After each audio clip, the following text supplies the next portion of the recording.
ನಮಸ್ಕಾರ. ಮುಖ್ಯಾಂಶಗಳು. ದೇಶದೆಲ್ಲೆಡೆ ರಾಷ್ಟ್ರೀಯ ಏಕತಾ ದಿನ. ಭಯೋತ್ಪಾದನೆ ಹಿಂಸಾಚಾರದಿಂದ ಮಾನವ ಕಲ್ಯಾಣ ಅಸಾಧ್ಯ. ಪ್ರಧಾನಿ ನರೇಂದ್ರ ಮೋದಿ. ಕನಿಷ್ಠ ಸರ್ಕಾರ ಗರಿಷ್ಠ ಆಡಳಿತ ಮೂಲಮಂತ್ರ. ಸವಾಲುಗಳನ್ನು ಎದುರಿಸಿ ದೇಶದ ಹಿತ ಕಾಯುವ ಸಂಕಲ್ಪ ಕೈಗೊಳ್ಳುವಂತೆ ನಾಗರಿಕ ಸೇವಾ ಅಧಿಕಾರಿಗಳಿಗೆ ಪ್ರಧಾನಿ ಕರೆ. ರಾಮಾಯಣದ ಕರ್ತೃ ಮಹರ್ಷಿ ವಾಲ್ಮೀಕಿ ಜಯಂತಿ. ಜೀವನ ಮೌಲ್ಯಗಳ ಉನ್ನತ ಆದರ್ಶ ಪ್ರತಿಪಾದಿಸಿದ ಆದಿಕವಿಗೆ ನಾಡಿನೆಲ್ಲೆಡೆ ನಮನ. ಶಿರಾ ರಾಜರಾಜೇಶ್ವರಿ ನಗರ ಉಪಚುನಾವಣೆ. ಮುಖ್ಯಮಂತ್ರಿ ಬಿಎಸ್ ಯಡಿಯೂರಪ್ಪ ಸೇರಿದಂತೆ ವಿವಿಧ ಪಕ್ಷಗಳ ನಾಯಕರಿಂದ ಮತಯಾಚನೆ. ವಾರ್ತೆಗಳ ವಿವರ. ದೇಶದ ಏಕತಾ ಶಿಲ್ಪಿ ಪ್ರಪ್ರಥಮ ಗೃಹ ಮಂತ್ರಿ ಹಾಗೂ ಉಪ ಪ್ರಧಾನಿ ಸರ್ದಾರ್ ವಲ್ಲಭಭಾಯಿ ಪಟೇಲ್ ಅವರ 145ನೇ ಜನ್ಮದಿನ. ಅವರ ಹುಟ್ಟುಹಬ್ಬವನ್ನು ದೇಶಾದ್ಯಂತ ಇಂದು ಏಕತಾ ದಿನವನ್ನಾಗಿ ಆಚರಿಸಲಾಗುತ್ತಿದೆ. ಅಖಂಡ ಭಾರತದ ನಿರ್ಮಾತೃವಾಗಿರುವ ಉಕ್ಕಿನ ಮನುಷ್ಯ ಸರ್ದಾರ್ ಪಟೇಲ್ ಅವರು ಸ್ವಾತಂತ್ರ್ಯ ನಂತರ ಹರಿದು ಹಂಚಿ ಹೋಗಿದ್ದ 500ಕ್ಕೂ ಹೆಚ್ಚು ಪ್ರಾಂತ್ಯಗಳನ್ನು ಒಗ್ಗೂಡಿಸಿದ ಮಹಾನ್ ನಾಯಕ. ಅವರ ಜನ್ಮದಿನದ ಅಂಗವಾಗಿ ದೇಶಾದ್ಯಂತ ಹಲವಾರು ಕಾರ್ಯಕ್ರಮಗಳನ್ನು ಆಯೋಜಿಸಲಾಗಿದೆ. ಅವರ ಹೆಸರಿನಲ್ಲಿ ಏಕತೆಯ ಪ್ರತಿಜ್ಞೆ ಸ್ವೀಕರಿಸಲಾಗುತ್ತಿದೆ. ದೆಹಲಿಯ ಪಟೇಲ್ ಚೌಕ್ನಲ್ಲಿ ಸರ್ದಾರ್ ಪಟೇಲರ ಪುತ್ಥಳಿ ಸಮೀಪ ರಾಷ್ಟ್ರಪತಿ ರಾಮನಾಥ್ ಕೋವಿಂದ್, ಉಪರಾಷ್ಟ್ರಪತಿ ಎಂ ವೆಂಕಯ್ಯನಾಯ್ಡು, ಗೃಹ ಸಚಿವ ಅಮಿತ್ ಶಾ, ದೆಹಲಿ ಉಪರಾಜ್ಯಪಾಲ ಅನಿಲ್ ಬೈಜಾಲ್ ಗೌರವ ನಮನ ಸಲ್ಲಿಸಿದರು.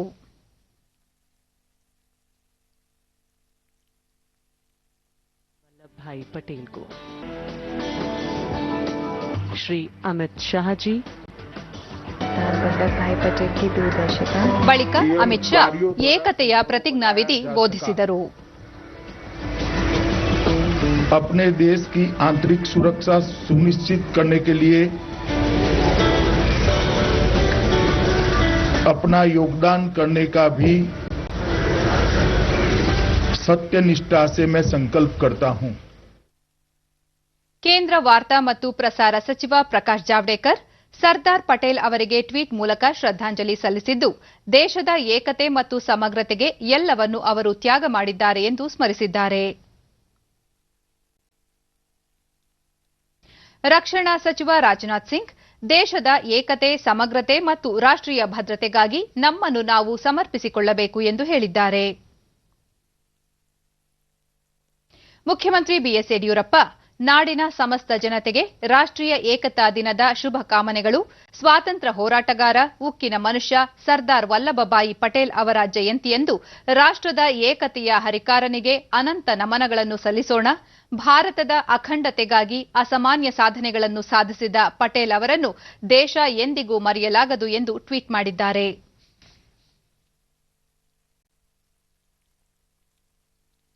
ಸರ್ದಾರ್ ವಲ್ಲಭಭಾಯಿ ಪಟೇಲ್ ಅವರ ಜನ್ಮದಿನದ ಹಿನ್ನೆಲೆಯಲ್ಲಿ ಏಷ್ಯಾದ ಅತಿದೊಡ್ಡ ಪ್ರತಿಮೆ ಇರುವ ಗುಜರಾತ್ನ ಕೆವಾಡಿಯಾದಲ್ಲಿ ಪ್ರಧಾನಿ ನರೇಂದ್ರ ಮೋದಿ ಪಟೇಲ್ ಪ್ರತಿಮೆಗೆ ಗೌರವ ನಮನ ಸಲ್ಲಿಸಿದರು.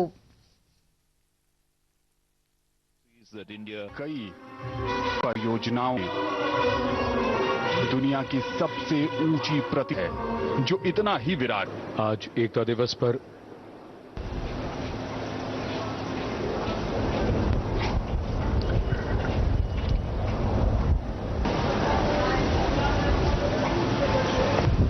कोरोना महामारी के समय में हालात बदले हैं.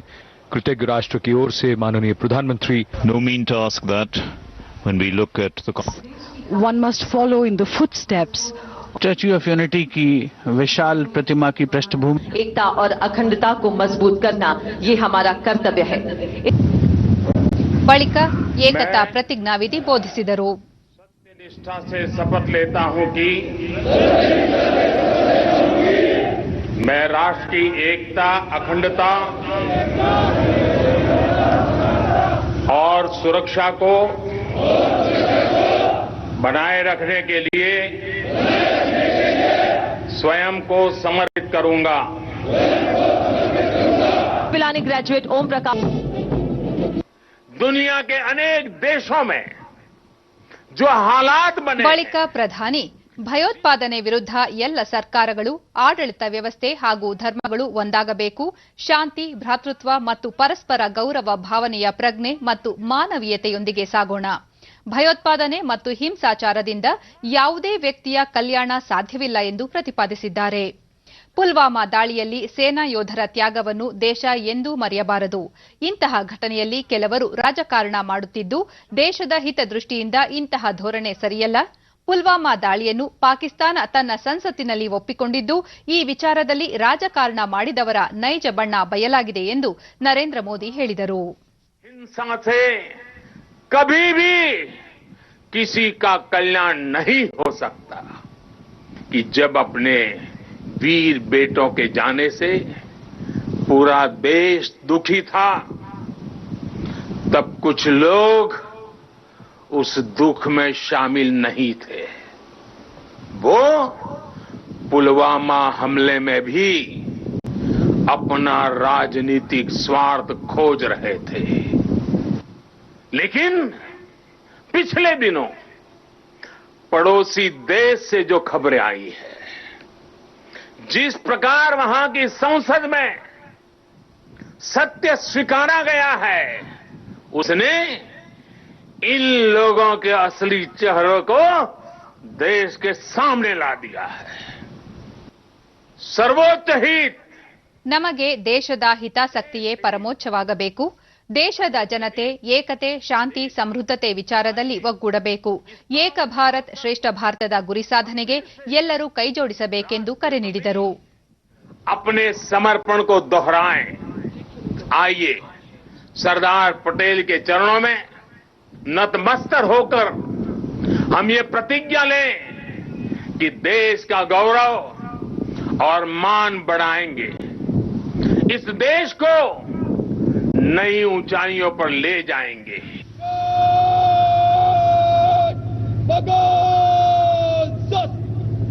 परेड की अब हो रही है शुरुआत. ಏಕತಾ ದಿನದ ಅಂಗವಾಗಿ ಸಿಆರ್ಪಿಎಫ್, ಸಿಐಎಸ್ಎಫ್, ಬಿಎಸ್ಎಫ್, ಐಟಿಬಿಪಿ ಮತ್ತು ಎನ್ಎಸ್ಜಿ ಪಡೆಗಳಿಂದ ವಿಶೇಷ ಪರೇಡ್ ಆಯೋಜಿಸಲಾಗಿತ್ತು. कर रहे हैं जिसमें शामिल कई ध्वजों को माननीय राष्ट्रपति. इस दल में 17 घोड़े शामिल हैं और यह अश्वदल वीवीआईपी सुरक्षा, पायलटिंग, दंगा फसाद आकर्षण का केंद्र रहने वाला सीमा सुरक्षा बल का अनूठा ऊंट दस्ता वाहन है.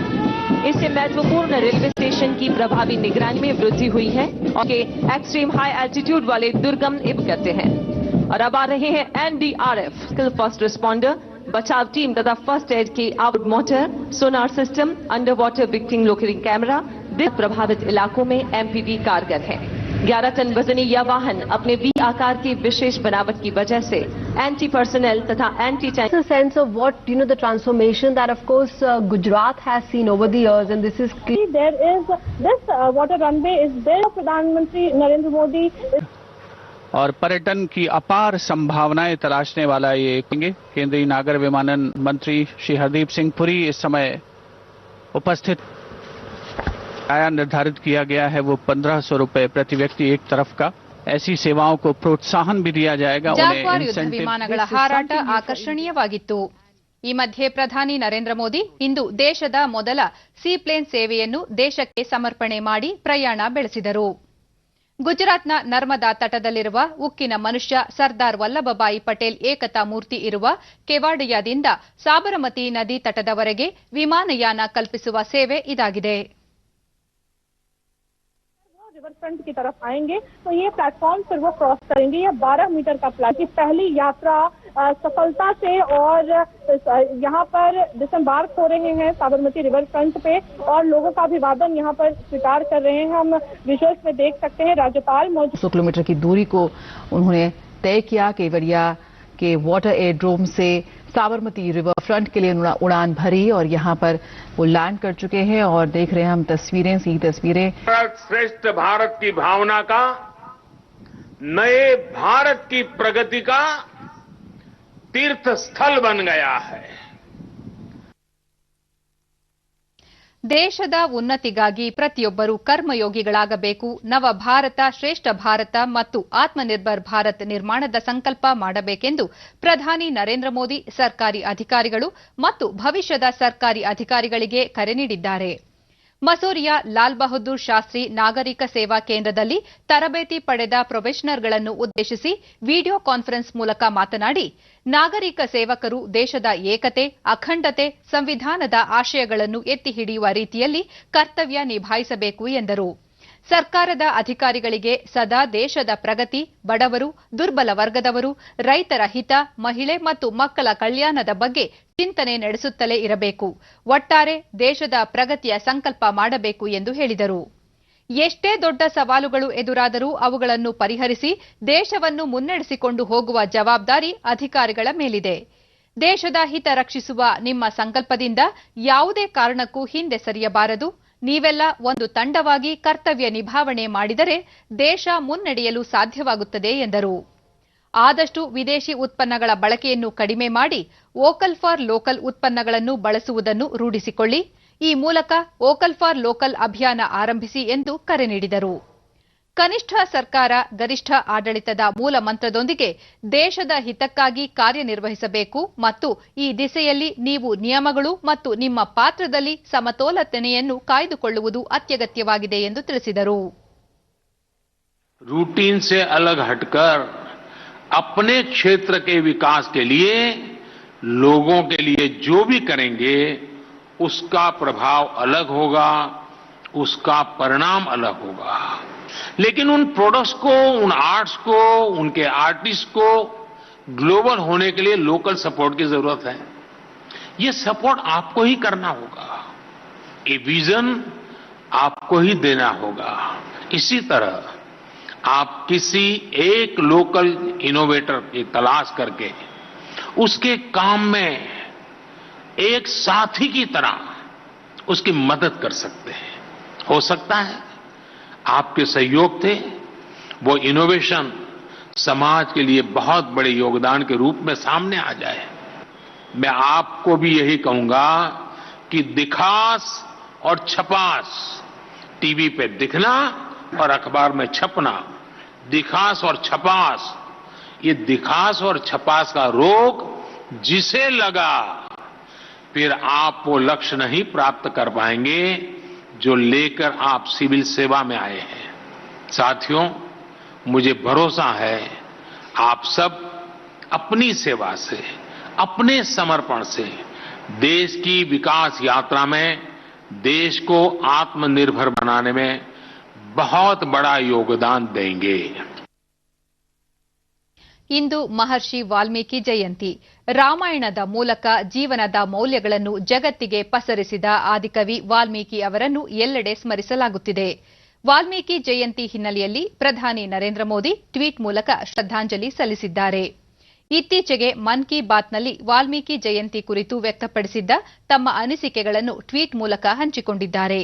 ವಾಲ್ಮೀಕಿ ಅವರು ಸಮಾಜದಲ್ಲಿ ಸೌಹಾರ್ದತೆ, ಸಮಾನತೆ ಮತ್ತು ನ್ಯಾಯಪರವಾದ ನಿಲುವುಗಳು ದೇಶದ ಜನತೆಗೆ ಸ್ಫೂರ್ತಿದಾಯಕವಾಗಿದೆ ಎಂದು ಹೇಳಿದ್ದಾರೆ. किसी भी मनुष्य की इच्छा शक्ति अगर उसके साथ हो तो वह कोई भी काम बड़ी आसानी से कर सकता है. यह इच्छा शक्ति ही है जो कई युवाओं को असाधारण कार्य करने की ताकत देती है. महर्षि वाल्मीकि ने सकारात्मक सोच पर बल दिया.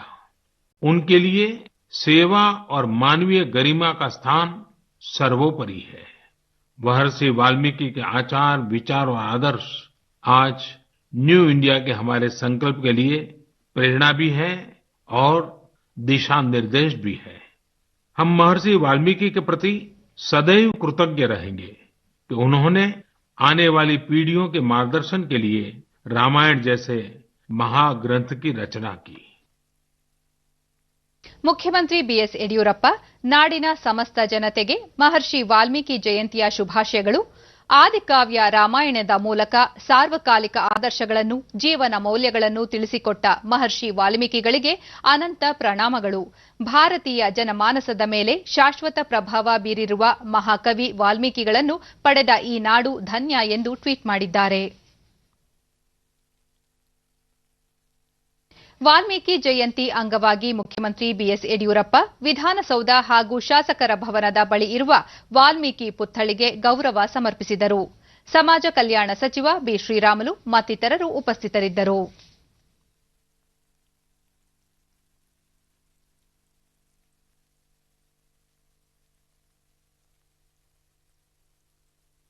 ರಾಷ್ಟ್ರೀಯ ಏಕತಾ ದಿನದ ಅಂಗವಾಗಿ ರಾಜ್ಯ ಮೀಸಲು ಪೊಲೀಸ್ ಹಾಗೂ ಕ್ರೀಡಾಭಿವೃದ್ಧಿ ಮಂಡಳಿಯಿಂದ ಸೈಕಲ್ ಜಾಥಾ ಆಯೋಜಿಸಲಾಗಿತ್ತು. ಜಾಥಾಗೆ ಗೃಹ ಸಚಿವ ಬಸವರಾಜ ಬೊಮ್ಮಾಯಿ ಬೆಂಗಳೂರಿನಲ್ಲಿಂದು ಚಾಲನೆ ನೀಡಿದರು. ಈ ಸಂದರ್ಭದಲ್ಲಿ ಪೊಲೀಸ್ ಮಹಾನಿರ್ದೇಶಕ ಪ್ರವೀಣ್ ಸೂದ್, ಬೆಂಗಳೂರು ಪೊಲೀಸ್ ಆಯುಕ್ತ ಕಮಲ್ ಪಂತ್ ಮತ್ತಿತರ ಅಧಿಕಾರಿಗಳು ಪಾಲ್ಗೊಂಡಿದ್ದರು.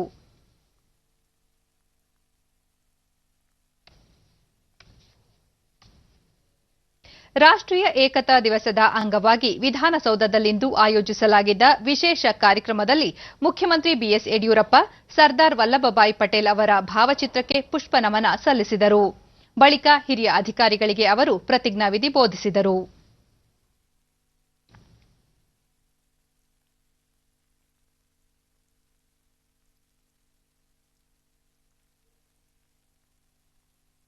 ಈ ಮಧ್ಯೆ ಚಿತ್ರದುರ್ಗದಲ್ಲಿ ನೆಹರು ಯುವ ಕೇಂದ್ರದ ವತಿಯಿಂದ ಏಕತಾ ಓಟವನ್ನು ಆಯೋಜಿಸಲಾಗಿತ್ತು. ಜಿಲ್ಲಾಧಿಕಾರಿ ಕಚೇರಿ ಆವರಣದಲ್ಲಿ ಪ್ರಾರಂಭಗೊಂಡ ಏಕತಾ ಓಟ ಜೋಗಿಮಟ್ಟಿ ಪ್ರವೇಶ ದ್ವಾರದಲ್ಲಿ ಮುಕ್ತಾಯಗೊಂಡಿತು. ಜಿಲ್ಲಾಧಿಕಾರಿ ಕವಿತಾ ಎಸ್ ಮನ್ನಿಕೇರಿ, ಜಿಲ್ಲಾ ಪೊಲೀಸ್ ಅಧೀಕ್ಷಕಿ ಜಿ ರಾಧಿಕಾ ಸೇರಿದಂತೆ ಹಲವು ಅಧಿಕಾರಿಗಳು ಉಪಸ್ಥಿತರಿದ್ದರು.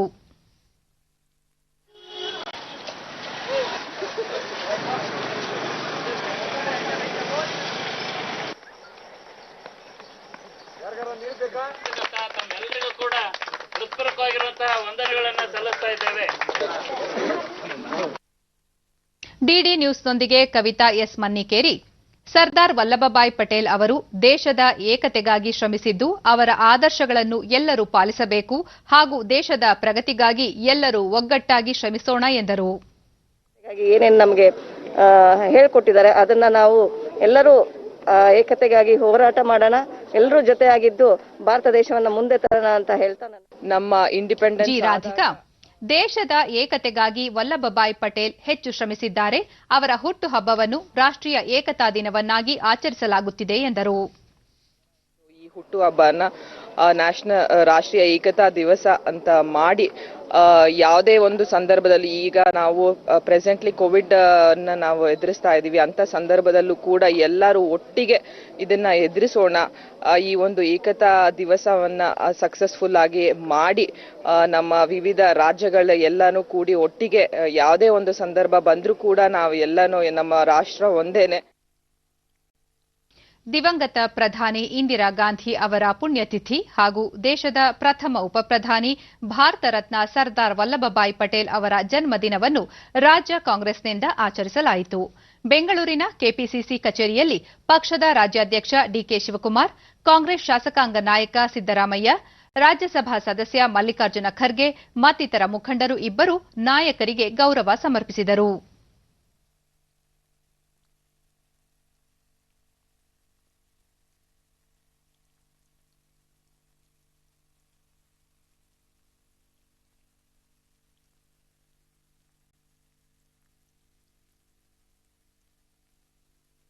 ಬೆಂಗಳೂರಿನ ರಾಜರಾಜೇಶ್ವರಿ ನಗರ ಹಾಗೂ ಶಿರಾ ವಿಧಾನಸಭೆಯ ಉಪಚುನಾವಣೆಯ ಪ್ರಚಾರ ತೀವ್ರಗೊಂಡಿದ್ದು, ಪ್ರಮುಖ ಪಕ್ಷಗಳ ನಾಯಕರು ಅಭ್ಯರ್ಥಿಗಳ ಪರ ಮತಯಾಚನೆಯನ್ನು ಬಿರುಸುಗೊಳಿಸಿದ್ದಾರೆ.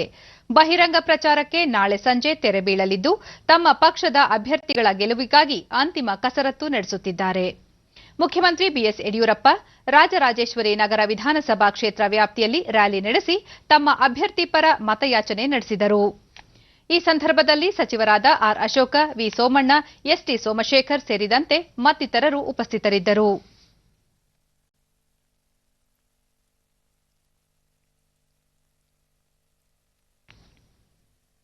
ಕೆಪಿಸಿಸಿ ಅಧ್ಯಕ್ಷ ಡಿಕೆ ಶಿವಕುಮಾರ್ ಕಾಂಗ್ರೆಸ್ ಅಭ್ಯರ್ಥಿ ಪರ ಪ್ರಚಾರ ನಡೆಸಿದರು. ಬಳಿಕ ರಾಜರಾಜೇಶ್ವರಿ ನಗರ ವಿಧಾನಸಭಾ ಕ್ಷೇತ್ರದಲ್ಲಿ ತಮ್ಮ ಅಭ್ಯರ್ಥಿ ಗೆಲುವು ಸಾಧಿಸಲಿದ್ದಾರೆ ಎಂದು ವಿಶ್ವಾಸ ವ್ಯಕ್ತಪಡಿಸಿದರು. ಜೆಡಿಎಸ್ ಪರ ಮತಯಾಚನೆ ಮಾಡಿದ ಮಾಜಿ ಮುಖ್ಯಮಂತ್ರಿ ಎಚ್ಡಿ ಕುಮಾರಸ್ವಾಮಿ, ಪ್ರವಾಹ ಪರಿಸ್ಥಿತಿ ಪರಿಹಾರ ಕಾರ್ಯಗಳನ್ನು ವಿತರಿಸುವಲ್ಲಿ ರಾಜ್ಯ ಸರ್ಕಾರ ವಿಫಲವಾಗಿದೆ. 2 ಕ್ಷೇತ್ರಗಳಲ್ಲಿಯೂ ತಮ್ಮ ಪಕ್ಷದ ಅಭ್ಯರ್ಥಿಗಳು ಗೆಲುವು ಸಾಧಿಸಲಿದ್ದಾರೆ ಎಂದು ವಿಶ್ವಾಸ ವ್ಯಕ್ತಪಡಿಸಿದರು.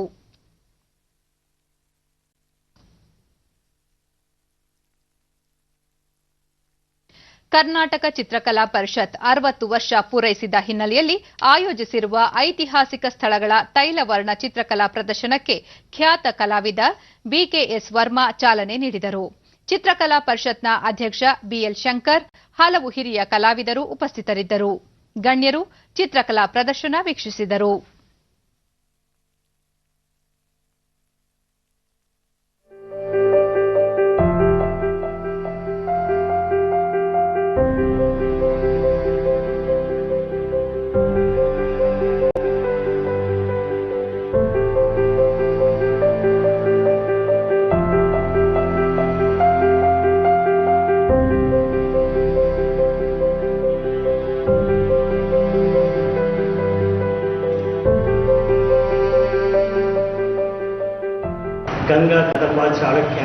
ಬಳಿಕ ವಿಕೆಎಸ್ ವರ್ಮಾ ನಾಡಿನ ಸಾಂಸ್ಕೃತಿಕ ಪರಂಪರೆಗೆ ಚಾಲುಕ್ಯರು, ರಾಷ್ಟ್ರಕೂಟರು, ಕದಂಬರು, ವಿಜಯನಗರ ಅರಸರು ಹೆಚ್ಚಿನ ಕೊಡುಗೆ ನೀಡಿದ್ದಾರೆ. ಚಿತ್ರಕಲೆಗೂ ಆದ್ಯತೆ ನೀಡಿರುವ ಪರಂಪರೆ ನಮ್ಮದು. ಇದೀಗ ಚಿತ್ರಕಲಾ ಪರಿಷತ್ ಕೂಡ ಹೊಸ ಪೀಳಿಗೆಯ ಕಲಾವಿದರನ್ನು ಪ್ರೋತ್ಸಾಹಿಸುತ್ತಿರುವುದು ಉತ್ತಮ ಬೆಳವಣಿಗೆಯಾಗಿದೆ ಎಂದರು. ದೊಡ್ಡ ಸೇವೆ ಮಾಡಿದ್ದಾರೆ. ಆದರೆ ಇವತ್ತು ಬೇರೆ ಶಿಲಾಬಾಲಿಕೆ ನಿಲ್ಲಿಸ್ತೀವಿ. ಆದರೆ ಶಿಲ್ಪ ಮಾಡೋರು ಯಾರು ಮಾಡಲಿದ್ದಾರೆ? ಯಾಕೆ ದಾಸವಾಜ, ಮಲ್ಲಿತಮ್ಮ, ಚಾವಣ ದೊಡ್ಡ ದೊಡ್ಡ ಕಲಾವಿದರು ರಾಜ್ಯೋತ್ಸವ ಸಂದರ್ಭದಲ್ಲಿ ಅವ್ರು ಯಾರು ಹೇಳ್ತಾರೆ. ಮನೆಗೆ ಪಠ್ಯಪುಸ್ತಕದಲ್ಲಿ ಕೂಡ ಅವ್ರ ಹೆಸರು ಕೂಡ ಇಲ್ಲ. ಈ ದಾಸವಾಜ ಮಲ್ಲಿತಮ್ಮ ಶಿಲ್ಪ ಕೆತ್ತಿದ್ದಾರೆ. ಶಿಲ್ಪ ಗೊತ್ತು ಅಂತಾರೆ, ದಾಸವಾಜ ಮಲ್ಲಿತಮ್ಮ ಗೊತ್ತಿಲ್ಲ. ಮೈಕೆಲಾಂಜಲೋ ಗೊತ್ತು, ಆದರೆ ಮಲ್ಲಿತಮ್ಮ ಗೊತ್ತಿಲ್ಲ. ಆದರೆ ಕಲಾವಿದರಾಗಬೇಕು, ಕಲಾ ಪರಿಷತ್ತಿನ ಇದು ದೇಗುಲಕ್ಕೆ. ಬೇಳೆಕಾಳುಗಳಿಗೆ ಬೆಂಬಲ ಬೆಲೆ ಸೇರಿದಂತೆ ಹಲವು ಕ್ರಮಗಳು ಕೈಗೊಂಡ ಪರಿಣಾಮ ದೇಶದಲ್ಲಿ ಬೇಳೆಕಾಳುಗಳ ಉತ್ಪಾದನೆ ಗಣನೀಯವಾಗಿ ಹೆಚ್ಚಳವಾಗಿದೆ ಎಂದು ಕೇಂದ್ರ ಆಹಾರ ಸಚಿವ ಪಿಯೂಷ್ ಗೋಯಲ್ ದೆಹಲಿಯಲ್ಲಿ ನಿನ್ನೆ ಹೇಳಿದ್ದಾರೆ. ಸ್ಥಳೀಯವಾಗಿ ಬೇಳೆಕಾಳುಗಳ ಉತ್ಪಾದನೆ ಹೆಚ್ಚಿಸಿ ಗ್ರಾಹಕರಿಗೆ ಸೂಕ್ತ ದರದಲ್ಲಿ ಪೂರೈಕೆ ಮಾಡಲು ಎಲ್ಲ ರೀತಿಯ ಕ್ರಮಗಳನ್ನು ಕೈಗೊಳ್ಳಲಾಗಿದೆ. ಕೊರೋನಾ ಬಿಕ್ಕಟ್ಟಿನ ಸಮಯದಲ್ಲೂ ಬೇಳೆಕಾಳುಗಳಿಗೆ ಯಾವುದೇ ರೀತಿಯಲ್ಲೂ ಕೊರತೆಯಾಗದಂತೆ ನೋಡಿಕೊಳ್ಳಲಾಗಿದೆ ಎಂದು ತಿಳಿಸಿದ್ದಾರೆ. ಕನಿಷ್ಠ ಬೆಂಬಲ ಬೆಲೆ ಯೋಜನೆಯಡಿ ಈವರೆಗೆ 188 ಲಕ್ಷ ಮೆಟ್ರಿಕ್ ಟನ್ ಭತ್ತ ಖರೀದಿ ಮಾಡಿದ್ದು, ಕಳೆದ ವರ್ಷಕ್ಕೆ ಹೋಲಿಸಿದರೆ ಶೇಕಡಾ 24.29ರಷ್ಟು ಹೆಚ್ಚಳವಾಗಿದೆ ಎಂದು ಮಾಹಿತಿ ನೀಡಿದರು. 10 ಲಕ್ಷ ಟನ್ ಆಲೂಗಡ್ಡೆ ಮತ್ತು 25,000 ಟನ್ ಈರುಳ್ಳಿಯನ್ನು ಆಮದು ಮಾಡಿಕೊಳ್ಳಲಾಗುತ್ತಿದೆ. ಶೀಘ್ರವೇ ಭೂತಾನ್ನಿಂದ 30,000 ಟನ್ ಆಲೂಗಡ್ಡೆ ಆಮದು ಮಾಡಿಕೊಳ್ಳುವ ಪ್ರಕ್ರಿಯೆ ಆರಂಭಿಸಲಾಗಿದೆ. ಆಲೂಗಡ್ಡೆ ಮೇಲಿನ ಆಮದು ಸುಂಕವನ್ನು ಶೇಕಡಾ 30ರಿಂದ 10ಕ್ಕೆ ಇಳಿಸಲಾಗಿದೆ ಎಂದು ತಿಳಿಸಿದರು. ಈರುಳ್ಳಿ ದರ ಹೆಚ್ಚಳವಾದ ಹಿನ್ನೆಲೆಯಲ್ಲಿ ಈರುಳ್ಳಿ ರಫ್ತು ನಿಷೇಧಿಸಲಾಗಿದ್ದು, ಇದೀಗ ಈರುಳ್ಳಿ ಆಮದು ನಿಯಮಗಳಲ್ಲಿ ಸಡಿಲಿಕೆ ಮಾಡಲಾಗಿದ್ದು, ಈವರೆಗೆ 7,000 ಟನ್ ಈರುಳ್ಳಿ ಆಮದಾಗಿದೆ. ದೀಪಾವಳಿ ವೇಳೆಗೆ 25,000 ಟನ್ ಈರುಳ್ಳಿ ಲಭ್ಯವಾಗಲಿದೆ ಎಂದು ತಿಳಿಸಿದರು.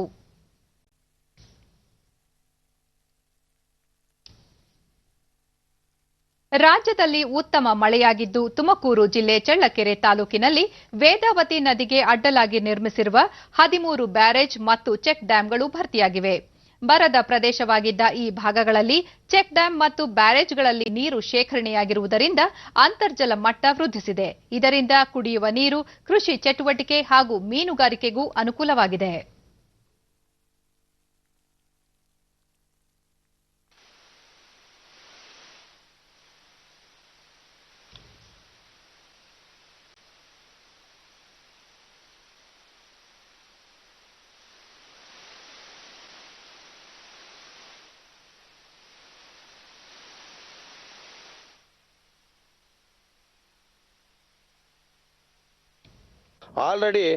ಡಿಡಿ ನ್ಯೂಸ್ನೊಂದಿಗೆ ರೈತ ಕೆ ಮಂಜುನಾಥ್, ಬ್ಯಾರೇಜ್ ನಿರ್ಮಾಣಕ್ಕಿಂತ ಮೊದಲು ರೈತರು ಹೆಚ್ಚು ತೊಂದರೆ ಅನುಭವಿಸುತ್ತಿದ್ದರು.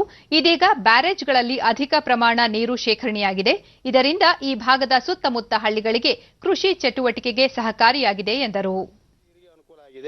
ಮತ್ತು ಎಲ್ಲಾ ಜಮೀನ್ದಾರರಿಗೆ ಬೋರ್ಗಳು ಅಂತಕ್ಕಂಥವು ಎಲ್ಲ ಬತ್ತಿ ಹೋಗಿದ್ದು. ಈ ನೀರು ಯಾವ ಸ್ಟೋರೇಜ್ ಆತೋ ಪ್ರತಿಯೊಂದು ನೀರಿನ ಬೋರ್ಗಳಲ್ಲಿ ನೀರು ಅಂತಕ್ಕಂಥದ್ದು ಇವತ್ತು ಎಲ್ಲವನ್ನು 2 ರಿಂದ 2.5 ಅಡಿ ನೀರು ಹೊಡಿತಾ ಇದ್ದಾವೆ. ಮತ್ತೆ ಒಳ್ಳೊಳ್ಳೆ ಬೆಳೆಗಳಿಗೆ ಅನುಕೂಲ ಆಗಿರ್ತಕ್ಕಂಥದ್ದಾಗಿದೆ.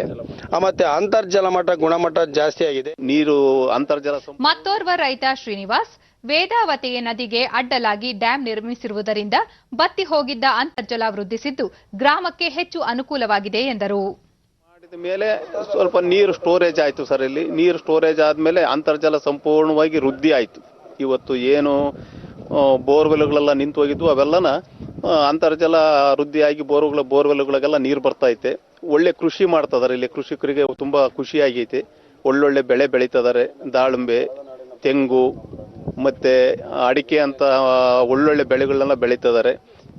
ಹಿರಿಯೂರು ಭದ್ರಾ ಮೇಲ್ದಂಡೆ ಯೋಜನೆ ಹಿರಿಯೂರು ಉಪವಿಭಾಗದ ಕಾರ್ಯಪಾಲಕ ಇಂಜಿನಿಯರ್ ಪ್ರಮಿತ್, ಜಿಲ್ಲೆಯ ಹಿರಿಯೂರು, ಚೌಳೂರು, ಬೊಂಬೇರಹಳ್ಳಿ ಸೇರಿದಂತೆ 13 ಕಡೆಗಳಲ್ಲಿ ಚೆಕ್ ಡ್ಯಾಂಗಳನ್ನು ನಿರ್ಮಿಸಲಾಗಿತ್ತು. ಇದೀಗ ಈ ಡ್ಯಾಂಗಳಲ್ಲಿ ನೀರು ಶೇಖರಣೆಯಾಗಿರುವುದರಿಂದ ಈ ಭಾಗಗಳು ಸಮೃದ್ಧವಾಗಿವೆ ಎಂದರು. ಅದರಲ್ಲಿ ಪ್ರಮುಖವಾಗಿ ಬೊಮ್ಮೇರಹಳ್ಳಿ, ಸಿದ್ಲೈನಕೋಟೆ, ಪರಶುರಾಂಪುರ ಮತ್ತು ಚೌಳೂರು ಬ್ಯಾರೇಜ್ಗಳಾಗಿರುತ್ತದೆ.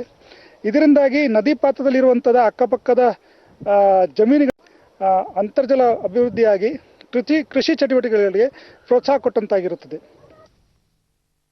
ಕೋವಿಡ್-19 ಮತ್ತಿತರ ರೋಗಿಗಳಿಗೆ ಉಸಿರಾಟದ ಸಮಸ್ಯೆ ಕಂಡುಬಂದಲ್ಲಿ ಅವರಿಗೆ ಆಮ್ಲಜನಕ ನೀಡಲು ಉಡುಪಿ ಜಿಲ್ಲಾಸ್ಪತ್ರೆಯಲ್ಲಿ ದ್ರವ ರೂಪದ ಆಮ್ಲಜನಕ ಟ್ಯಾಂಕ್ ಆರಂಭಿಸಲಾಗಿದೆ. ರಾಜ್ಯದಲ್ಲಿ ಕೊರೋನಾ ಸೋಂಕಿತರ ಸಂಖ್ಯೆ ಹೆಚ್ಚಿದ್ದು ಅವರಿಗೆ ಸೂಕ್ತ ಸಮಯಕ್ಕೆ ಚಿಕಿತ್ಸೆ ನೀಡಿ ಆಮ್ಲಜನಕ ಪೂರೈಸಲು ಜಿಲ್ಲಾಸ್ಪತ್ರೆಯಲ್ಲಿ ಈ ಟ್ಯಾಂಕ್ ನಿರ್ಮಿಸಿ ಎಲ್ಲಾ ರೋಗಿಗಳಿಗೆ ಆಮ್ಲಜನಕ ಪೂರೈಸಲಾಗುತ್ತಿದೆ. 50 ಲಕ್ಷ ರೂಪಾಯಿ ವೆಚ್ಚದಲ್ಲಿ ಈ ಟ್ಯಾಂಕ್ ನಿರ್ಮಿಸಿದ್ದು ಅದರಲ್ಲಿ 6,000 ಕೆಜಿ ದ್ರವ ರೂಪದ ಆಮ್ಲಜನಕ ಸಂಗ್ರಹಿಸಲಾಗಿದೆ. ಸಿಲಿಂಡರ್ನಿಂದ ಪೈಪ್ ಮೂಲಕ ರೋಗಿಗಳಿಗೆ ಆಮ್ಲಜನಕ ನೀಡಲಾಗುತ್ತಿದೆ.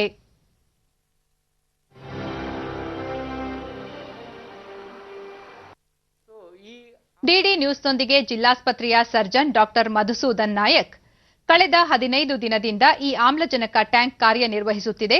ಬಳ್ಳಾರಿಯ ಸಂಡೂರಿನಿಂದ ದ್ರವ ರೂಪದ ಆಮ್ಲಜನಕ ಸರಬರಾಜಾಗುತ್ತಿದ್ದು ಅದನ್ನು ಗಾಳಿಯಾಗಿ ಪರಿವರ್ತಿಸಿ ನಂತರ ನೀಡಲಾಗುತ್ತಿದೆ ಎಂದರು.